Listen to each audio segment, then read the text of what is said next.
TPCC chief Mahesh Kumar Goud కు కేంద్ర మంత్రి బండి సంజయ్ కౌంటర్ ఇచ్చారు. ఓట్ల చోరీ ఆరోపణలు అర్ధరహితమని విరుచుకుపడ్డారు. 30 ఏళ్లుగా ప్రజాప్రతినిధిగా ఉన్నారని, వార్డు మెంబర్ కాని వాళ్ళు కూడా విమర్శించడం సరికాదన్నారు. కరీంనగర్ ప్రజలను మహేష్ గౌడ్ అవమానించారన్నారు. ఓట్ల చోరీ జరిగితే తెలంగాణ, కర్ణాటకలో కాంగ్రెస్ గెలిచేదా అని ప్రశ్నించారు.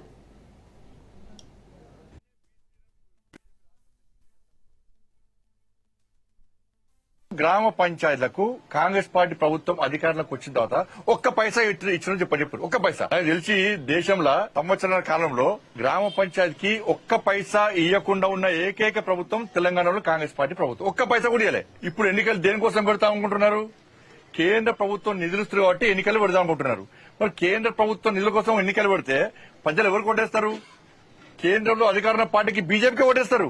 దాని మీద స్పష్టం చెప్పని చెప్పాను.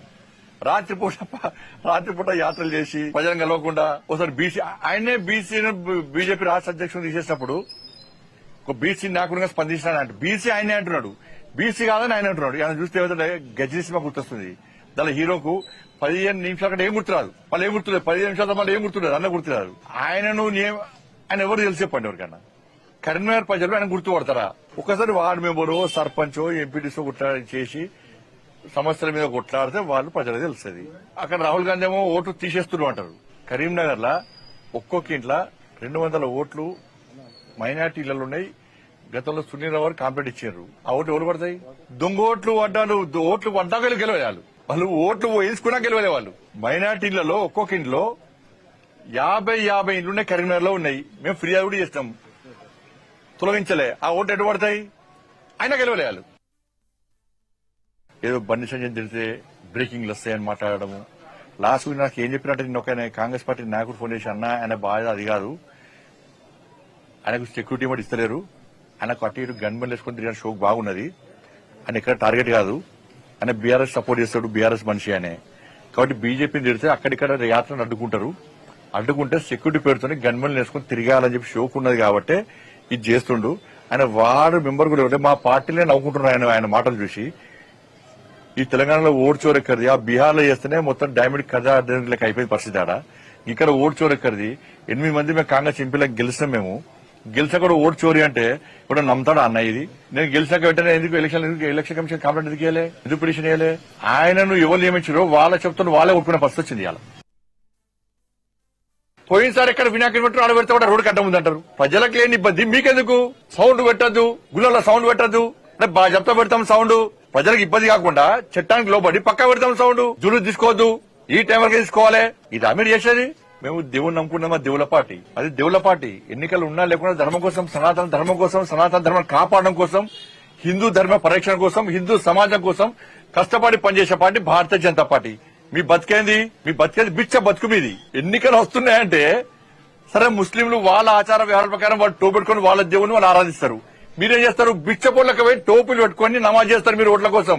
ఓట్లు వచ్చినాయంటే ఇఫ్తార్ విందులు చేసేది మీరు, నటించడు జీవించేది మీరు, టోపులు పెట్టుకుని నమాజ్ చేసేది మీరు. బిచ్చపోళ్ళు మీరా? మేమా? సనాతన ధర్మం కోసము, హిందూ ధర్మ పరిరక్షణ కోసము చేయడం భిక్షమే అయితే, అరే హిందూ ఓట్ బ్యాంక్ ద్వారా గెలిచానని చెప్పి మళ్ళీ చెప్తున్నా, బాగా చెప్తున్నా. కరీంనగర్ పార్లమెంట్ సభ్యుడిగా హిందూ ఓట్ బ్యాంక్ ద్వారా గెలిచినా, పక్కా గెలిచినా, గల్లా ఎగరేసుకొని చెప్తా నేను. ఇప్పుడు కాదు, ఎప్పుడైనా చెప్తా, ఎక్కడైనా చెప్తా నేను. ఈ హిందూ ఓట్ బ్యాంక్ తెలంగాణ రాష్ట్రంలో తయారు చేస్తాం, పక్కా 100% తయారు చేస్తాం. హిందూ సమాజాన్ని సంఘటితం చేస్తాం మేము. అంటే రోహింగ్యాలు బండి సంజయ్ ఏం చేస్తుంటాడు? ఏం చేస్తారు మీకు? ఫాత్రా కొడుకులు మీరు. రోహింగ్యాలు ఎప్పుడు వచ్చారు దేశంలోకి? 2014 కంటే ముందు ఇతర దేశాల నుంచి వచ్చిరు. ఇవాళ కాంగ్రెస్ పార్టీ ప్రభుత్వం అధికారంలో ఉంది. ఫ్లైట్ల రాలో బార్డర్ దాటి వచ్చిరు. నరేంద్ర మోడీ ప్రభుత్వం ఫెన్సింగ్ కట్టిస్తున్నది. ఇప్పుడు సరిహద్దు రాష్ట్రాల్లో భద్రత పెంచినము. కాంగ్రెస్ పార్టీ హయాంలో ఇతర దేశాల నుంచి రోహింగ్యాలకి వచ్చిర్రు. మోడీ గారి ప్రభుత్వం వచ్చిన తర్వాత వితౌట్ పాస్పోర్ట్, అనుమతి లేకుండా ఇతర దేశాల నుంచి వచ్చిన వెంటనే పంపాలని చెప్పి అన్ని రాష్ట్రాలకు ఆదేశాలు జారీ చేసినాం. బీజేపీ పాలిత రాష్ట్రాల్లో సహకరిస్తున్నారు. గతంలో ఇక్కడ బీఆర్ఎస్ పార్టీ ప్రభుత్వం ఉండే, బెంగాల్లో మమతా బెనర్జీ ప్రభుత్వం ఉన్నది. వీళ్ళు సహకరించకపోవడమే కాకుండా వాళ్లకు షెల్టర్ ఇచ్చి షెల్టర్ను ప్రారంభోత్సవాలు చేసిరు. డిప్యూటీ సీఎం అప్పుడు వాళ్లకు రేషన్ ఆధార్ కార్డులు ఇచ్చిండ్రు, వాళ్ళకి డబుల్ బెడ్రూమ్లు ఇచ్చిండ్రు, వాళ్ళకు పెన్షన్లు ఇస్తున్నారు. వాళ్ళని దేశ పౌరులుగా గుర్తించే ప్రయత్నం గతంలో బీఆర్ఎస్ చేసింది. ఇప్పుడు కాంగ్రెస్ పార్టీ చేస్తున్నది ఓటు బ్యాంక్ కోసం. ఇది జరిగింది. కేంద్రంలో మోడీ ప్రభుత్వం ఉంది కదా, బండి సంజయ్ హోమ్ మినిస్టర్ కదా ఆపొచ్చు కదా అంటే 2014 కంటే ముందు వచ్చిన దరిద్రుల వాళ్ళు రేపు మన సింధూర్ ఆపరేషన్ జరిగింది, భారతదేశం యుద్ధం జరిగింది పాకిస్తాన్ మధ్యలో. ఇప్పుడు ఏవైతే రోహింగ్యాలో ఓటు బ్యాంక్ కోసం మీరు ఇక్కడ షెల్టర్ ఇచ్చిర్రో వాళ్ళని పెంచి పోషిస్తారో, ఇండియా పాకిస్తాన్ యుద్ధం అయితే వీళ్ళు ఎవరు సపోర్ట్ చేస్తారు? వేల మంది వచ్చుంటారు ఇవాళ తెలంగాణ రాష్ట్రంలో. వీళ్ళు వచ్చి ఎవరు సపోర్ట్ చేస్తారు? పాకిస్తాన్ సపోర్ట్ చేస్తారా, ఇండియాకి సపోర్ట్ చేస్తారా, భారత్ సపోర్ట్ చేస్తారా? మీకు దేశం ముఖ్యమా, ఓటు బ్యాంకు ముఖ్యమా?